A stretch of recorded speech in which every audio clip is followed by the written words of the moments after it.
তাৰ লগতে এইটো সুবিধাও গ্ৰহণ কৰক মানে লাভত ইয়াত অংশীদাৰ সময়ৰ কাৰণে আমি এটা মানুহ ৰাখিছোঁ মাটি এটা ৰাখিছোঁ এটা শ্বেয়াৰৰ মূল্য 100 টকা আৰু 50 টকা হ'ল ৰেজিষ্ট্ৰেশ্যন বা এন্ট্ৰি এইটোৱে আপোনালোকৰ খৰচা আৰু ইয়াত বেছি একো খৰচা নাই এই খৰচাটো কৰিবলৈ আপোনালোকে এটা মেম্বাৰ হোৱাৰ পিছত কোম্পানী অকল মেম্বাৰৰ পৰাহে বস্তুখিনি কিনিব পাৰে মেম্বাৰ নহ'লে আমি কাৰোবাৰ মানে বাহিৰৰ পৰা আমি মেম্বাৰৰ বাহিৰৰ পৰা আমি বস্তু কিনিব নোৱাৰোঁ আৰু এটা কথা আমাৰ যিমানখিনি খেতিয়ক আছে খেতিয়ক পৰিয়ালৰ মহিলাকহে এই কোম্পানীটোৰ মেম্বাৰ কৰা হ'ব যদি কোনো মেম্বাৰ খেতি নকৰে তেওঁলোকক যদি আমি মেম্বাৰ বনাওঁ তেতিয়া কি লোকচান হ'ব গম পায়নে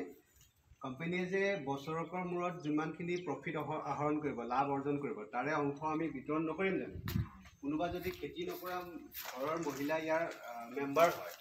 তেওঁতোতো বহিয়ে সেই লাভৰ অংশ অৰ্জন কৰিব নহয় জানো গতিকে খেতিয়ক পৰিয়ালৰ মহিলাকে এই কোম্পানীটোৰ অংশীদাৰ হিচাপে অন্তৰ্ভুক্ত কৰা হ'ব টকা 150 দি পেলাই আপোনালোক ইয়াৰে মেম্বাৰ হিচাপে অংশীদাৰ হিচাপে অন্তৰ্ভুক্ত হওক